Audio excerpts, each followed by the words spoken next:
Welcome to Booklandia, where we review romance novels. This and every episode are chock full of oversharing and spoilers. Every episode is rated E for explicit.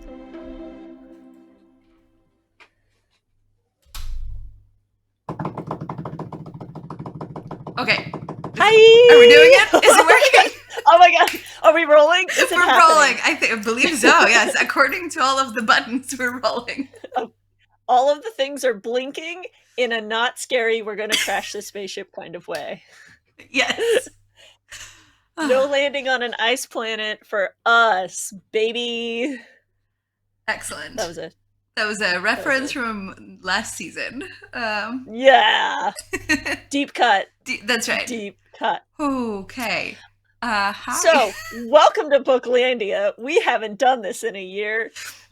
But it's just like riding a bike because it's season 4? It's season 4. I'm Sky. I literally had to stop and think about which button I am. Yeah, and I'm Ford. I don't think about buttons except for the vertical ones on my llama shirt. Perfect. My llama pinata shirt. So if you're listening to us, I am wearing a llama pinata shirt. It is fabulous. Come over to our Instagram to watch the video and see how cute it is. So what have you, it's been a year. We're back to summer. What have you been up to in this whole year? I'm just pretending like we haven't seen each other and we just like materialized in this podcast. Excellent. Well, we are back to a two shot. Season 3 was in its entirety a in one room single shot. Please refer to one terribly audioed episode 1 of season 3 where we could not figure out which microphone was doing which job. Could you tell we're not sound people? We're not sound people, and we don't ask the sound people we know for any more of their time than they already give us. I do want to say I'm deeply appreciative of the nod to season 3 with the yellow chair. I know, not intentionally, but I heart a yellow chair, so here we are. Right. It's a very excellent throwback, so I'm pretending it's intentional. Do. I love this chair. I've been wanting it for a really long time, and then Facebook Marketplace provided, and so now I own the yellow chair. Hell yeah. So you moved across country. I did. What terrible distance it is from you now, and also time. It's true. Time is confusing because you used to just kind of be in another county. I assume it's another county, but maybe it's not. And now you're like time zones away. I'm fixing that next week. Amazing. Can't wait to hear more. As pertains to the podcast, what did you read in the past year that we are not going to be talking about in this season of Booklandia? Okay, so I read a bunch of things, but I put in our script only the Romancelandia related adventures, if you will, because there's a bunch more. But great. So the first thing that I want to bring up, I read this trilogy that I was really pleasantly surprised by. It is by Freya Marke, and I hope that that's how their name is pronounced. And the trilogy is called the Last Binding Trilogy, and the first in that series is called A Marvelous Light. And it is Edwardian queer magic. Yes, and yes. Oh yeah, and it's explicit and it's lovely. The first and the third are both MM, and the middle one is lesbians, and the 3 are in like immediate consecutive order. So like you finish one timeline wise. Yeah, and very fortunately for me, I read them when all 3 were out, so I didn't have to wait. Because book 2 definitely begins where book 1 ends, and it would have been a tragedy if I had to wait. But it was lovely. If you look it up online, it's identified as a romance novel and not as a magic historical. And there's a lot of romance in it, but I feel like it's a magic historical with a romance plot, not... Okay. But it's... So, yeah. Is this the trilogy that you started because of the queer book club you're in? Yes, also that. So I joined another book club, I guess is another Look, thing. I'm not taking it personally, but I just want to say in our friend group, I'm only in one book club. Yes, and that is not the case for a lot of us. The rest of y'all, Yeah. yeah, it's So, okay. I'm just kidding. so it was lovely. I really liked it. Yes, the first of the three books was part of that book club, but then I sought out the rest of the trilogy because this this world was so interesting to me. Um, the other thing that I read, and I'm gonna blame Book Talk, is pucking Okay. right pucking around and pucking Yeah. wild and all of the pucking ever after short stories that surround them. In case you don't know about these, they are this season's blue aliens, except they're hockey players from a fictional hockey team, and they spend very little time on the ice and a lot of time in each In the bed. other's beds. Oh, oh, That isn't what I was gonna beds. say originally, but Can we call this a sports ball book? Like series? Is it sports ball if it's hockey? I mean, kind of. Well, okay. Firstly, probably not These are the because hard hitting right, questions. it's probably puck rather than ball, but it like Mm-hmm. hockey romance is its own subgenre. And this is just like another entry into the hockey subgenre. And now that it's so popular, there is so many more hockey romances that are Right. coming out this year that is just wild to me. I don't remembering this much about hockey rules until like Mm, now. And I mean, the Stanley Cup is happening right now, so also hockey rules. And it's probably the sure. only time I actually watch hockey is during the Stanley Cup because it's like the very end of the entire thing. So that does.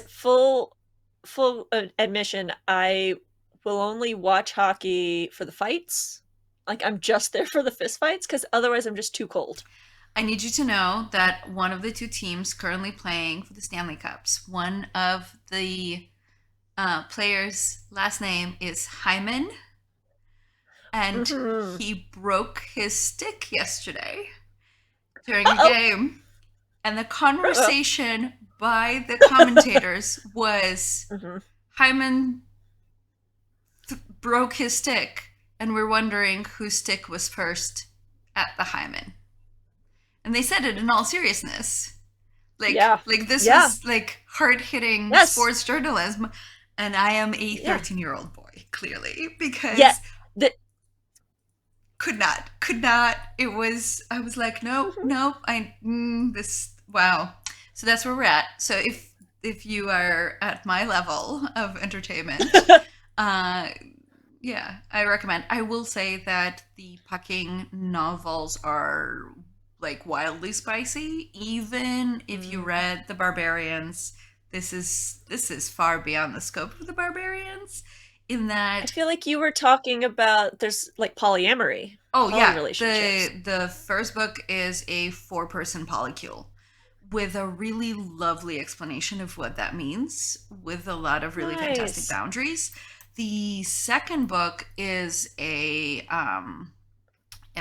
I guess what is the opposite of polyamory? Monogamy. There we go. That's the word. It's a monogamous couple. What's that word? I love it. I love it. Pride Month, let's forget about monogamy. Like that's the word I forgot. So it's a monogamous couple in the second one, but the first one is about a polycule. And I mean, you know, that is definitely more partners, more Mm-hmm. penises than the Mm-hmm. blue aliens had. Uh, Sure. so and it yeah, and it's lovely, and it's got queer people in it, and yeah. So in case you're ready to move on to Book Talk's new obsession, the Excellent. pucking series is it. And then lastly, I read Only in Forever, which is the last of the Bergman Brothers series by Claire Lease. Mm-hmm. And I have thoughts and feelings about it. And I Sure. think so do a lot of people who finished that series. and I yeah. It, Kind of reaction. yeah, so I love the series. It's great. It's like it's so good. Chloe Lisa's characters are fantastic. I like all of her books. But this one felt a little bit like she was maybe over this series before she wrote this book. Mm, So mm, it felt very much like because there are seven lead characters in seven different books, plus their partners, plus their families. And in this book, she really tried to tie up, like, she always brings up all the other couples during this couple's mhm. adventure. And so she had to bring up 14 people's worth of lives, plus Yeah. this relationship, plus give us like a look into the future. So there was like little room for this relationship to develop on page because the book was also trying to tie up the end of the story. And that like that felt like a thing that didn't quite fit for me. I Do you still feel like the agent made her write that? Like this is like an obligation, right? I mean, she always it was always implied that she was going to do all the Mm, siblings. okay. So we always knew that that was the case, but I didn't expect her to like also give us like a look into the future and all of these like a look into the future of all these other families and all of these like life events for everyone. I didn't need any of that. I could have just lived with like a little sort of like drop in hints, which is what she did on the other books for these other people. So Got it. I didn't love it as much as I needed to love it for it to complete the set, but it's a gorgeous. The Bergman brothers is a and sisters because there are two sisters is a great series with fabulous rep. All of the characters are have personal struggles that are part of their story. It does not feel like trauma porn at all. Like the if there is trauma, That's it nice. is laid out in a way that doesn't trigger the reader, or at least as a reader, I was not triggered a lot of the time. You know, everybody's triggers are different. So yeah, so I mean, I will continue reading what she writes, but this wasn't quite what I needed it to be, and I feel like I've seen that reaction from other people on the internet, and I've also seen the opposite reaction. It's like, yay! All right, I have told you so much about so little. Please tell me yours. How about I tell you a lot, not not a lot about a lot. So, uh, you can cue the fanfare. I have started reading Bridgerton. I'm Bridgertoning. The the face you're making is This is my Bridgerton face. We have a whole episode to talk about it, but so we we'll do. get into it at that point. Yeah.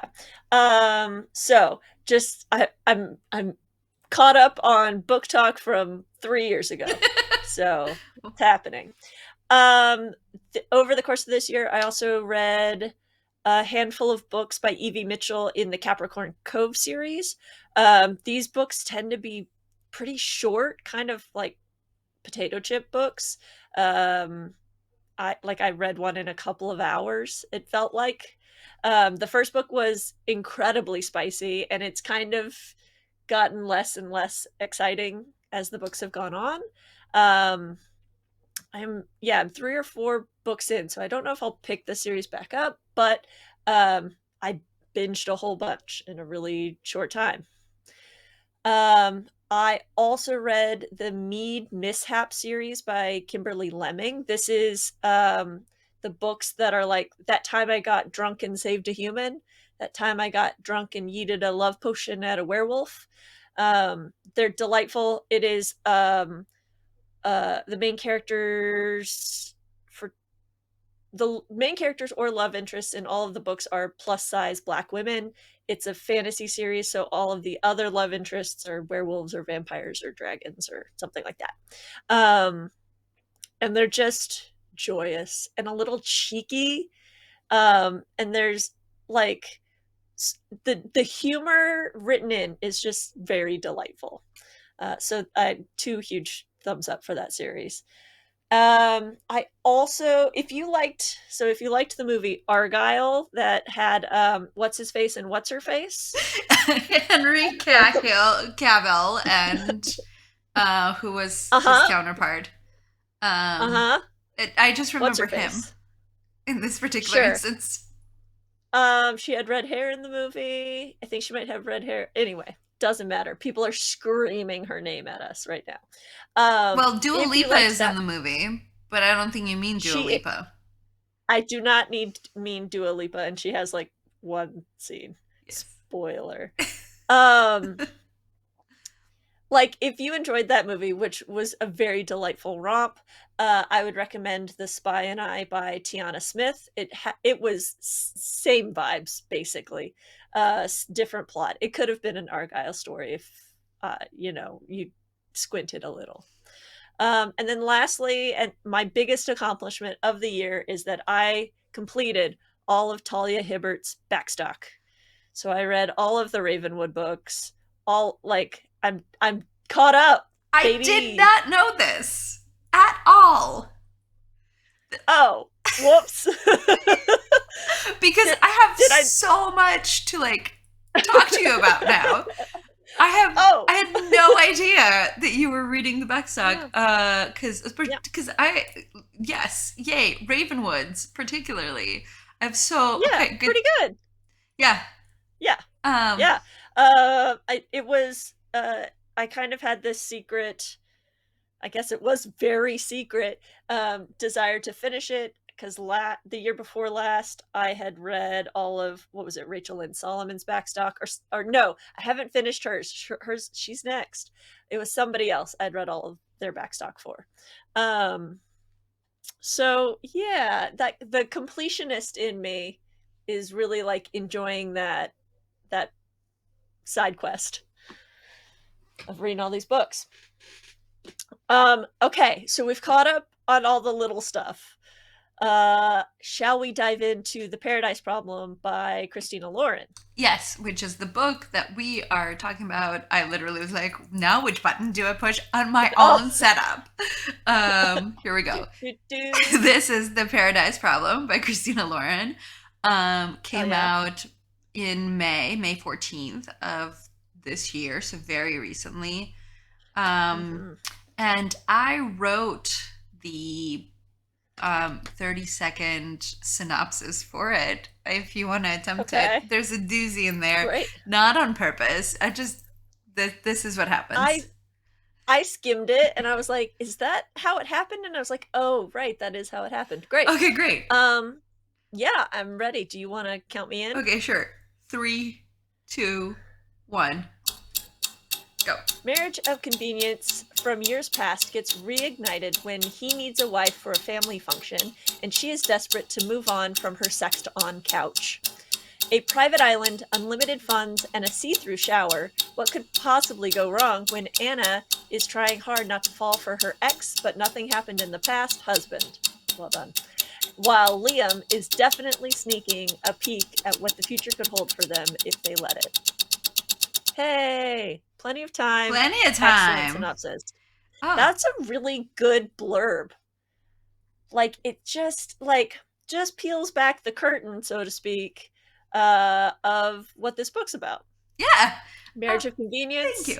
There's a private island. Yeah, you're welcome. Um, Yes. yeah. So that's the gist of it, basically. Yeah. It's Christina Lauren. I feel like Christina Lauren at their best is writing about beach scenes. They Yeah.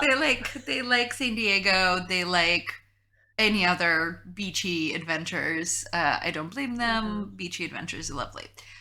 So here's my question though: the plot of this, like, yes, I Mm-hmm. wrote it down, but what is the plot? Like, Sure. the plot is he's Yes. a fully grown adult male who has a full time job and unlimited funds, and he is in a pickle because more Mm-hmm. money could be taken away from. Like, I just, I don't know. Yes. Did it It to it's a me? book of It privilege. is a book of privilege. It felt to me, I don't know, the stakes Sorry, can I just point out that I cannot sit in a chair like a human? Uh, I'm currently. It's it's the bisexual sit. It is the bisexual sin. Here's the here's Yep. the proof is in the pudding, or in this instance, in the knee on the chair. Um, Yeah. yeah. So this is, I guess, this is a question for you, but also a comment. Is that the stakes for this setup that they ended up in did not feel that high or Mhm. that clear, Mhm. I guess, particularly for him. And I understand that, like, there's a lot of conversation about, like, giant thousands of mile, like, $100 million could be misappropriated if they don't pull off this pretend relationship.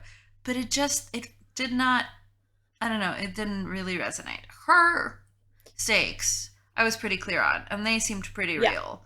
But his stakes felt really childish for a Mhm. 30-something-year-old. Yeah. So, she accepted the money and the deal of this marriage of convenience performative being a wedding guest situation because her father is uh, now in remission from an illness, cancer. I think he went through chemotherapy, and he has a lot of hospital bills and ongoing, doctor's exams and stuff. And she is a starving artist, which is my point later on, and we will talk about that. And so, like, her reason has a face. It has stakes. Like, there's something really important, and one of the plot points is like, let's obfuscate his side of this and like what the terms are for this contract that surrounds his trust. He's trying to get a trust that has a contract uh, line in it that says he has to be married for 5 years, and it has to be like a real marriage, blah blah blah. And like he's obfuscating a bunch of other things about this, and we don't find out until well into Act 3 that he plans to take this money and put it into a fund for employees of his family's company so that they can get a leg up on things like going to school, buying houses. It's a grant program essentially for these employees. And like, that's lovely. That's great. I would have liked to know that in Act 1. I would like to have a face with that idea. And so it did. It felt very juvenile until Act 3, where like, oh, he's trying to do this nice thing, but he was hiding, or he was like, it just, there was that whole thing. It lacked clarity for sure. I'm right there with you. Um, my biggest issue with this book was the villain, who was Liam's father. Uh, his father's like the CEO of the company, and he's like this ball buster asshole. Like, let's be real. I hated him as a human being. Like, there's nothing redeemable about this person. Um and it made me even dislike his mother, even though he was like, she's not so bad. It made me dislike her more after I met him, and I was like, why is she with this prick? um I can't remember a more vile Christina Lauren character, which I think is really interesting. Um, and he gave me, I pictured Trump the whole time. Like, it was just like really gross for me. And I suspect if I'd ever read The Prince by Machiavelli, he would have been like a typical Machiavellian character. Like, he was conniving and threatening and manipulating the whole book, and it was just disgusting, but like really great for a villain. I don't I don't have any question, but other than, do you think this character is a sociopath? So this to me felt like they watched Succession and they wanted Okay. another season of Succession. Um, and because there is, Isn't there another season coming? and so there, Anyway. there's like all of these sons that are trying to please the father for for the explicit privilege of being named the next in the company, and it's two sons and a daughter, and it's two sons and a daughter here. And Mm, to me, the problem with an irredeemable character, like a two-dimensional bad guy, is that I'm not saying that those people don't exist in the world. They absolutely do. But it is really hard for me to believe that this character has, like, at some point someone loved him. At some point yeah. these children were children, and maybe these children liked him enough to like stick around now, right? Like it's Hmm. hard for me when they're irredeemable um in the fictional world. It's like it feels like an easy out, because it's like, well, that's Yeah. just a bad guy for bad guy's sake. Like nothing is good about Right. this person ever, full stop. And there was Right. nothing good about this person ever. And Yeah. And yeah, it made it things yeah. I've heard you say to your children are bad guys or sad guys. We never figure out why he's a sad guy. No, we don't know why he's the way he is, because he's theoretically his father, the grandfather who wrote Hmm. this clause about love in the family, was a man Hmm. who cared about a loving relationship. Um, Right. we're not going to get into how ew that all is, but okay. Um, It's not uncommon in these sort of marriage of convenience, trust fundy, like tropey books. it is So not yeah, uncommon. Like, yeah, there's like an yeah, elder yeah, relative who must have undying love. But if that's the grandfather, and the grandfathers believe in the thing, and then yeah, the dad is like the worst person on the planet, right. and then the son is again this very loving, very compassionate person, how? Like, why have It we not met the it's nanny who clearly shaped this child? right. It's either a a theme of money changes somebody, and so like this father, grew up in a loving thing and then became the CEO of this multi-million-dollar company and became a worldwide CEO figure, and so money and power changed him, or he's a sociopath. I mean, both, Like yes. it could be both, and it's just the two, you put the nail on the head. You hit the nail on the head by saying he's a two-dimensional character. Yes, on Chapeau. So yeah, the he gave the book a really great lows. I really hated him so much, and sometimes that was like the pinnacle of emotion, was my hatred for him. Yeah, Yeah, I can see that. I sort of already asked this next question, or I sort of already brought it up, but yeah, um, great. so Anna's motivation's very clear, very self-evident. Hmm. Um, I wish she had more depth, because Oh there. my god, this is my thing as well. Keep going. So sorry. No, but like, right, like, yes, she has these surface moments, and some very real self-doubt as an artist, but I don't know.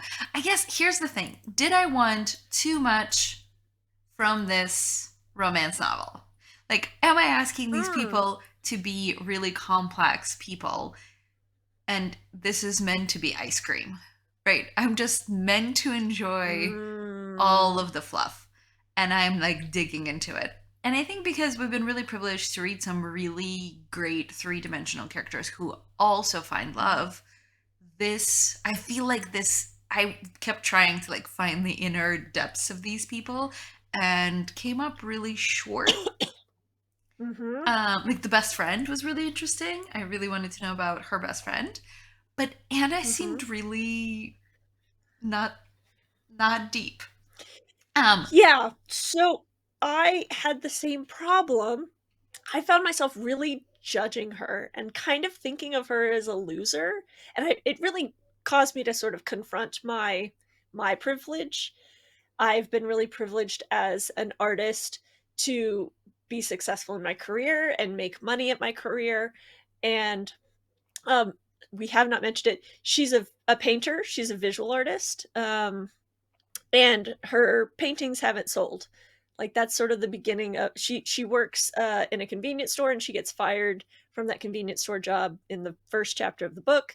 And then she has a part-time job as a hostess in her friend's family's cafe.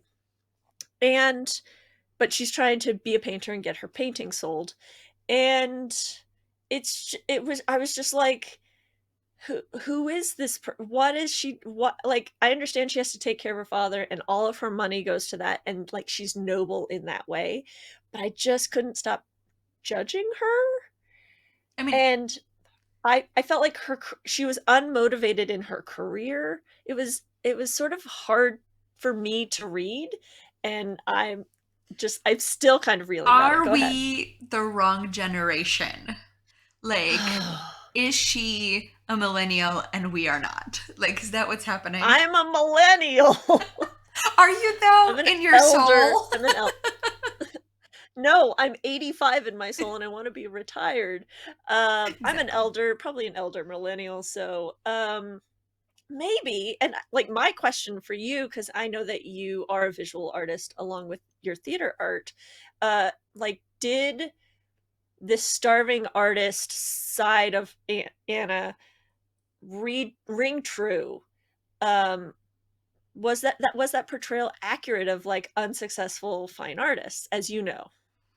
I mean, there Is that something you know about? there's just like the like inability to break into an art scene, and the you have to know someone to be placed in a gallery portion of it is very real and very true. The nepotism in that is even worse, if possible, than Yeah. what live action entertainment has in stock for you. So it's Mm, exciting.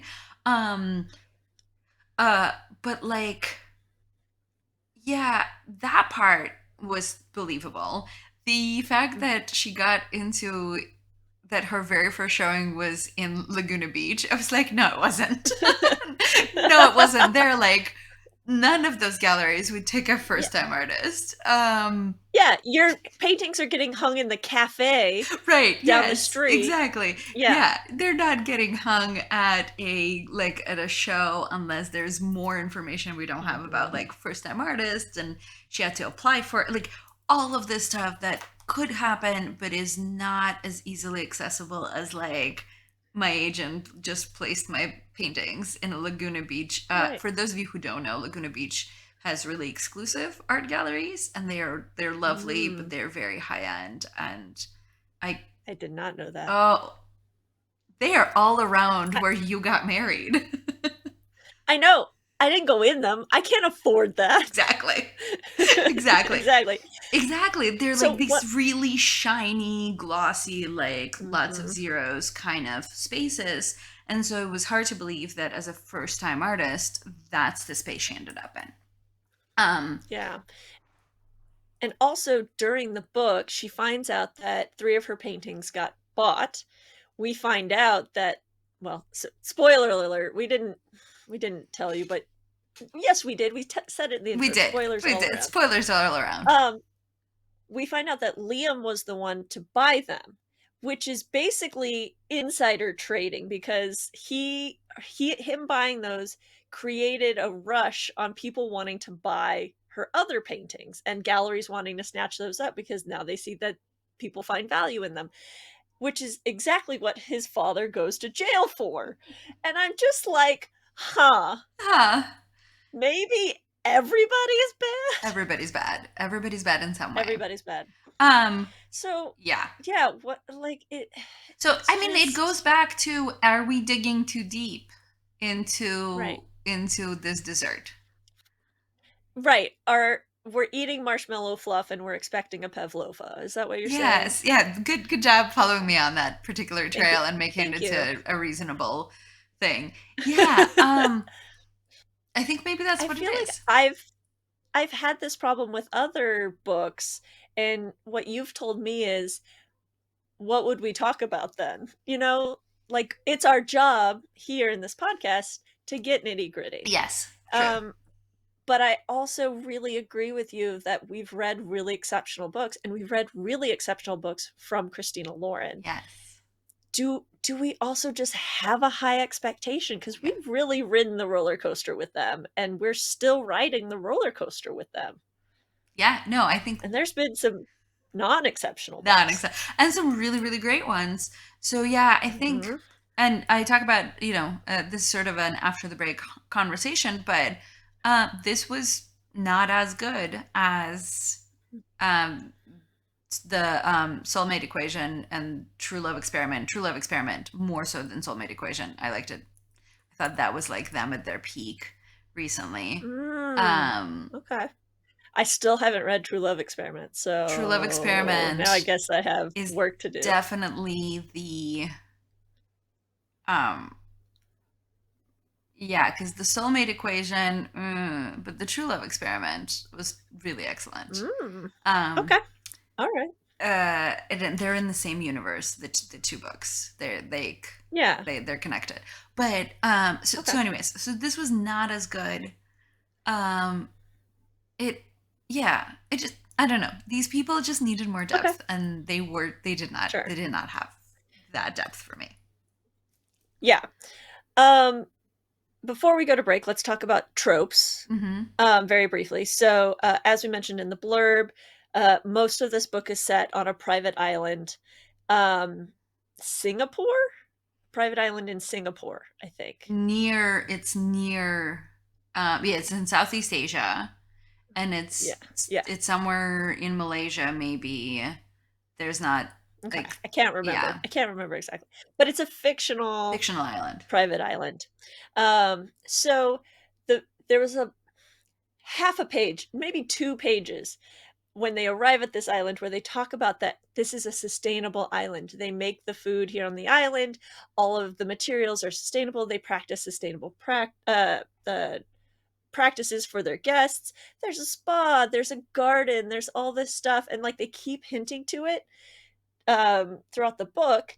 And then they, it just, it felt so performative in the plot and in the book itself. So like I think it had to be set up to really be the contrast to offset the extravagance of these rich people. They talk about they threw a old Hollywood party and they had all of this stuff shipped in for this party and they had to get approval from the government to do so. And I, it felt like half a thought. You have the sustainable island, but like who's doing the laundry? Every rich person's every clothing item is dry clean only. How do you do that on a sustainable island? It just once again, are we digging too far into something that is fluff? I think Damn that it. is the entire theme of this episode. I think we're digging too far. Yeah. That's okay.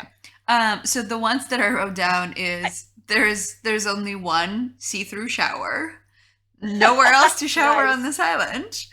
Um, Right. there's only one bed. Um, Sure. there is a very convenient and very empty kitchen that they have access to, but no one else does. That they can both have the appropriate height counter to have sex on and eat pizza off of, which is a very Wow. There, specific thing.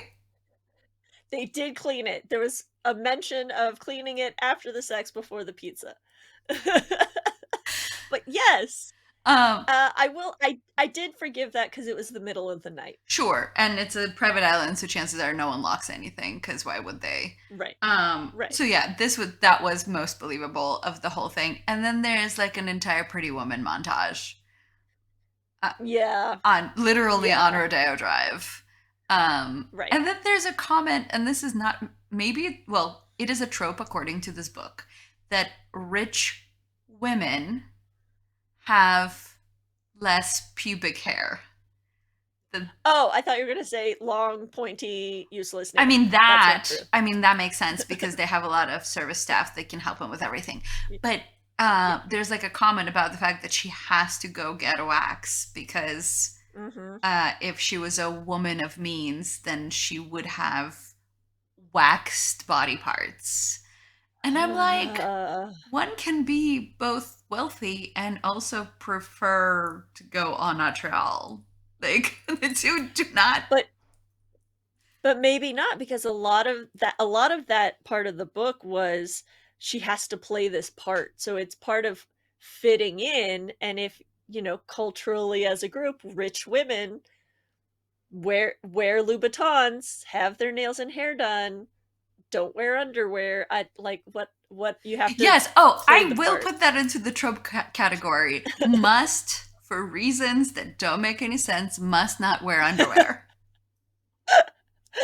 Amazing. Yeah, excellent. Um, it facilitates the romance noveling. There we go. That's what it is. Yeah. I feel like that. Uh, yeah. Mhm. Shall we go to Yeah, break? let's do it. All right. We're going to take an Goodbye. intermission. When we come back, we will discuss our favorite moments from the book and if this book made us want to get naked.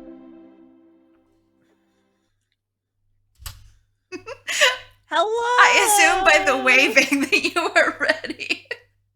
I'm so ready. I never stopped waving. I waved through that whole break, everybody. Amazing. Boy, is my arm tired. All right, well, we are back and we're talking about Christina Lauren's Paradise Problem. I see it on my screen and I still can't point in the right direction. Yeah. Because I was not trained in the on-screen arts. Could you tell? Okay, so we're very rough and tumble around here, if you know what we mean. That's right. So I do want to talk. So we sort of before the break we talked a lot about all of these places where the book maybe didn't connect for us as much, didn't connect for me as much as I wanted it to. But there were a couple of moments that were truly moments that like I was like, oh yes, this moment is like true Christina Lauren writing, and this like they have this great way of writing funny intimate scenes, and like the joy and the laughter in the scenes is really what stands out, because I feel like it makes it feel more emotionally connected than just sex. And so the scene in the kitchen in the middle of the night when she peels off, she's wearing, they're not pasties, they're stick-on bra cups. She's wearing stick-on bra cups and she goes to pull one off and it flings out of her hand and lands on his jacket and gets stuck there. And then he makes a joke about removing layers of skin, and then they try to remove the second one, and that entire interaction is my favorite moment in the entire book. Like, yes, it's so original. It's funny and it's sexy, even though it shouldn't be, and it doesn't break the stride for them, and it brings them like. And I think he even makes a comment that like that he's never laughed during sex before, and that is bigger intimacy, closer intimacy than what he was expecting. Yeah. I loved that part. I agree with you. I couldn't turn my brain off about, did the poor like staff person like going to like dry clean his tuxedo jacket like have to pull that thing off? Like they never took it off in the book, and we can assume that they did, but like I also choose to assume that they just threw it in the laundry hamper and some poor person had to be like but then like where did the other one go? In the trash, right? Like, well, she peels it off, but we prop tracking, everybody. Don't forget it in your books. Please tell us. Hire us and we'll do your sex blocking and prop tracking. That's right. Those could be our jobs for sure. Love it. I would definitely be into it. For me, you brought up in the trope section before the break that there's only one shower, and it's a see-through shower. So my favorite scene in the book, they both get off of this really like 24-hour flight, long flight, and they take turns taking a shower, and he catches her peeking at him, his penis, even though she kept calling it, what did she call it? His oh my god, or his ridiculous, his goddamn, or like there was his goddamn. I hated that. Yeah. But like he catches her peeking and she's like oh my god, he got me, blah blah blah, embarrassed, and then he's like, it's okay, I peeked too. And I was like, shut up, that's great, that's charming, like how cute. I was smitten. That was really sweet. Otherwise, my favorite part of the book was the island itself. Like, that was the fantasy for me, is I wanna go to that island. I wanna go to Bali. I wanna be in one of those cabanas over the water. Um, like, hell yes. I would really dig a sustainable, like, tropical-ish, island-ish, vacation-ish kinda thing, for sure. Aren't you I'm there now. currently planning a trip? No? Am I? Should you be? Aren't I? Yes, you are. Should I be? Yes. I am in my head. Perfect. Apparently, now I know where my next vacation There is. you go. I was going to say, please put that in your cap, and then we can discuss it Yeah. later when we're talking about where we're going next. Brilliant. I did recently tell my husband, I was like, next trip, maybe instead of wearing puffy coats and 3 layers of pants, we pick somewhere where I can wear a swimsuit. That would be it. There you go. Incredible. So, overall, we've talked a lot of pros, we talked a lot of cons. What was your hot take of this book? It was good, but it wasn't as good as True Love Experiment. And it was like, and it was almost too cartoony in terms of like good guys, bad guys, needs, lack of needs, and then the entirety of the resolution is like the last 4 pages. It's so Yes. close to the end, and then like they have this really terrible black moment. Like I just kept being like, just talk to each other, just be fully grown adults about this, and they weren't. And this is a thing that Christina Lauren novels do. They do these black moments that drive me absolutely up a wall because I'm like, just talk to each other, right? But it's fine. It's for drama's sake. But because everything else was so melodramatic, and it, like, we never address what happens to the baby who ended up walking by themselves to the cabana. Yeah. Like, that just like is a thing that just happens, and then no one talks about it. There's so many things that are not addressed. So this resolution to all of it just felt so like it felt like movie magic. So it's sort of another Pretty Woman moment. And I really wanted it to be more thorough so that we truly understood all the things, not in a single sentence, but like as actionable things. And yeah. Yeah. For me, in general, it felt like The Unhoneymooners. It felt like a throwback to The Unhoneymooners, which is my first Christina Lauren book that I read. And so I think I just sort of let a lot slide because of the nostalgia of that, because that was also like, we're going to pretend to be married and have this like fancy tropical vacation. It's I would be very interested to see like a side-by-side, beat-by-beat comparison of those two books. Yeah, there's a spa scene, there's a dinner scene where they like have to be more familiar with each other than they're ready for. Yeah. Covers are very similar. Yeah. So I let it be the fluffiness that it was in the moment that I was reading it. But it wasn't stunning for me, for sure. Steaminess level, did it make you want to get naked? Meh. For me, like I said, even when she was slapping her boob prosthetic onto his suit jacket, I was like, who's taking care of that later? Boob prosthetic, excellent. Look, if anybody can tell me how those actually work, because it doesn't make sense to me, and I'm sure I'm not the only person who thinks that those stick-on booby things are fake. It's a joke. I mean, I can explain it to you, but as a person who gravitationally would never participate in a stick-on bra, because gravitationally would do nothing. Like, what do they do that a pasty doesn't do? It's not. It's the same. They shape. They create the shape that is if you can equivalent. Stick them correctly. Like if you get them under and then you get them clipped together. Like I've worn them like twice and I've hated every minute of it, and I didn't understand it. I'm just in a stick-on boob hater club. Happy president thereof. So in general, the sexiness was meh to me. There was a lot of like, and then we spent 3 days in bed, and I was like, that's what I want to read. Forget the rest of the book. Just do 3 days in bed. I will read that book. Who is writing 3 days in bed for me? Many people. Um, This is just not it. Great. This is so. It was a sexy book. It was not a steamy book for me.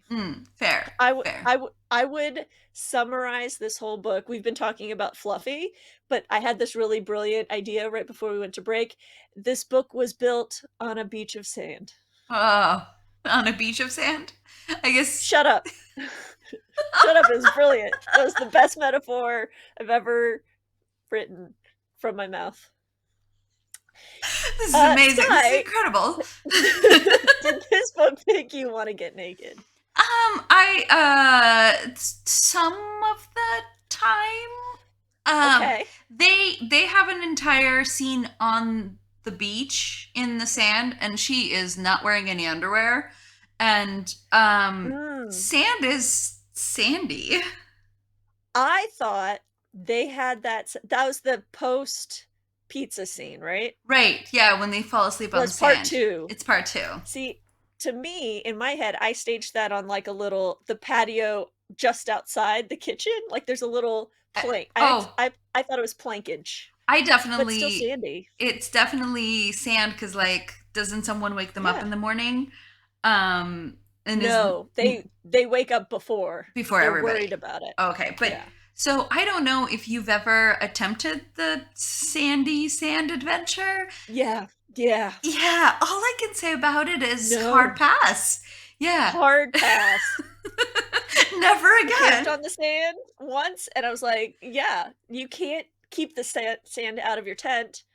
So how are you going to keep it out of your veg? So as a person who attempted perhaps further than just the tent, you can't. And you can't. No. Salt is friction, people. Yeah. So all of it. The ocean is salty. The sand is sandy. None of that is sexy. Not for more than like 4 seconds.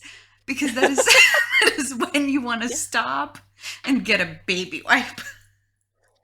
Is that... Okay. Do we have enough time for a tangent? Tell me that. A little bit. Yes, go ahead. Okay. Nude beaches. Yeah. To me, they can either be sexy or they can be, in this conversation, disgusting as hell. Like, turn on, turn off. Where do you land on nude beaches? So, this tangent is longer. So there's two kinds. There's 2 kinds. So there are nudist beaches. So people who are nudists. And they are nude not because they're at the beach. They're nude because that is their preferred state of being. And they just happen to be at the beach. Like, I knew a nudist mechanic who mechanicked that way. So the oil and grease in places? Yeah. But like that was his preferred way of being. And like being in the hood of the... There's a lot of like, how did this work? And please... Anyways... So, nudist beaches is one thing, right? Like, I respect the fact that this is a person's preferred way of functioning. Absolutely. European beaches... Those spaces are not for me. Right, same. Yeah. European beaches where people choose not to keep their bathing suits on, that usually they do so for the purposes of tanning without tan lines. Meaning that in that moment, you're not, like, rolling around... And the sand is going to be dry, but it's not like going, I mean, it's going places, but not with that much friction. Yeah. So there's a difference between trying to put a square peg into a round hole on a beach and just hanging out with your top off. And yes, I guess I am applying maybe a male gaze to it because I'm like, oh, dudes are just going to the nude beaches to see naked women. But there's probably also an equal or greater number of naked men. And it's probably not all that attractive. So, like, I don't have a fully formed thought. As a person who spent a lot of time on beaches in Europe as a child, like, it just is. Like it is Yeah. not a scintillating thing.